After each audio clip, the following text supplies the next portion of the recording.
Any questions? We just finished our third OTA.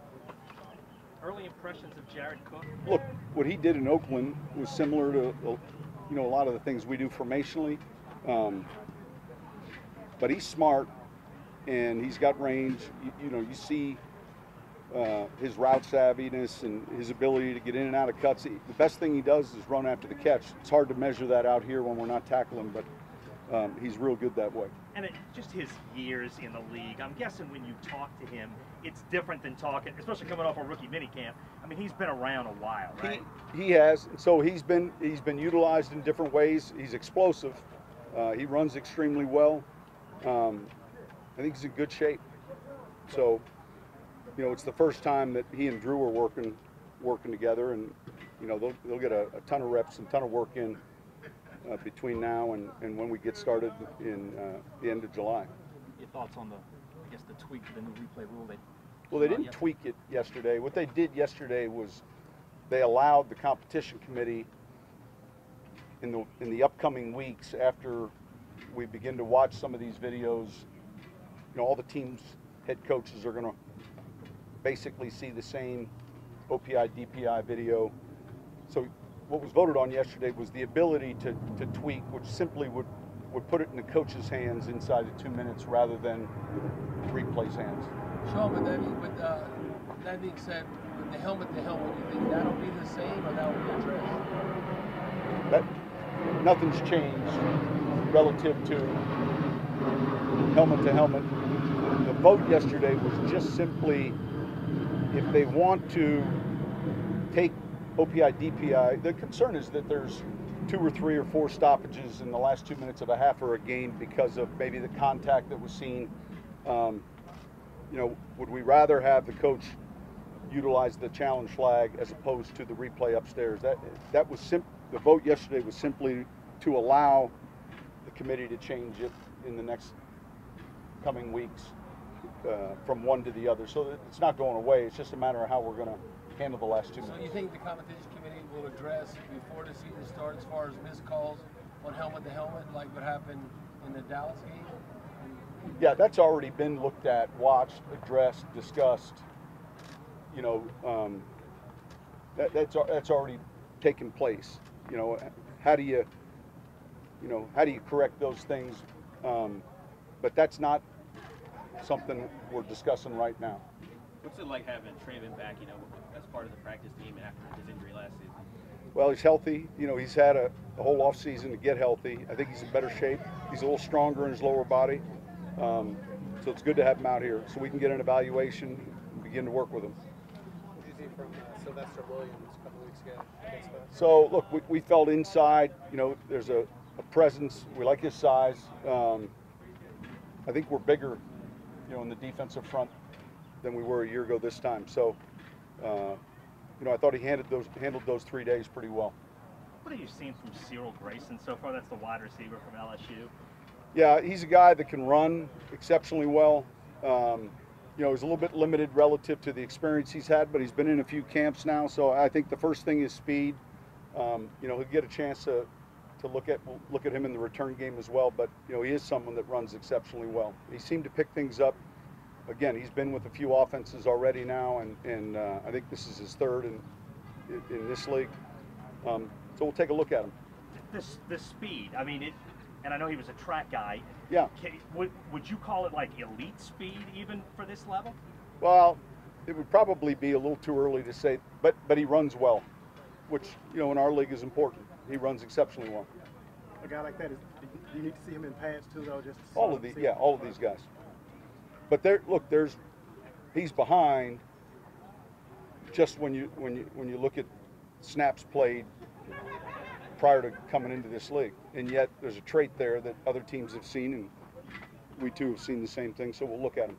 What's the hardest part of adjusting to the new guys and making adjustments after you're getting them acclimated to your program for the veterans? Well, look, as you install each day, it's hard to evaluate a player when he doesn't know what to do, and so knowing what to do is the starting point. It's almost it's a prerequisite. So, look, they're not going to learn it right away, but it's the process of learning, what we're doing, and then how we're coaching it. They're all lifting and running right now. You know, some of them are in better shape than others, but again, it's May. Do you find yourself scrutinizing the center quarterback chemistry more than you might have done in the last couple of years? Well, I'm sure we will. I think, look, you know, Nick is a guy that has played center and started for Minnesota and got experience. You know, certainly McCoy's someone, you know, who's played a long time, be it at the college level. So, but yeah, you got to work through some of those things anytime you make a change at that position. Sean, as far as the return game, like punt return, have you addressed that twofold, not only with individual player, but maybe scheme or what? Yeah, look, right now there's only so much you're doing, you know, so we have candidates, and you know, we get a chance to work on the technique, what we're trying to do relative to rush, relative to our return game. You know, Darren and those guys are working on, you know, what are the strengths of our players, and yet, man, it's an area where there's a little bit of meat left on the bone. I think we can improve, and I'm sure that Darren, Phil, and those guys would agree. So, but the early steps in the process right now are just the individual technique involved and hold up technique involved and what you're trying to do relative to the return game. Sean, what attracted y'all to Latavius Murray? Well, we had seen him two different clubs. First off, he's got great football makeup. He's smart. He's got real good speed, and he's a downhill runner. I think he fits with what we're trying to do. Coach, what's your early interpretation of JT Barrett so far? Well, early, we've had him now for, you know, a little over a year. So he's doing well. You know, he's further along, obviously, now than he would have been a year ago at this time. You know, he's got to continue to work through his progressions, but he's this is the time of the year where those guys are getting, you know, plenty of work and reps. So he's working at it. Anything new with Drew or anything different you noticed? Same guy? Yeah, I mean, yeah, there's nothing. He's good shape. It's all, nothing to report.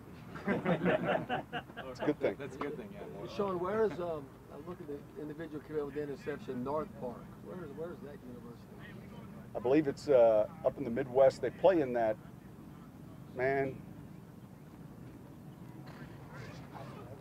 I think it's in Illinois. Is it NAIA? No, I think it's Division III. Okay. Augustana, Ken Anderson. That was your era, wasn't it? Yeah. Wheaton College, North Central, Elmhurst. Getting a few of those names.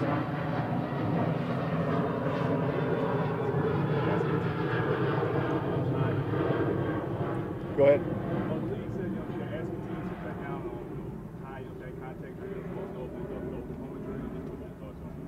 Well, I think we're always monitoring, you know, what we do in practice. No one's in pads right now, and so I think the big emphasis is when training camp begins. I'm not, you know, I'm familiar with the Oklahoma drill. That's not something that we work on. But look, when you just get a handful of dots that are heavy in training camp, A, you understand that we're in pads a little bit more than we've been, and then B, how do we address that? And so each club looks closely at, you know, how we can, you know, keep our players on the field healthy. Thank you.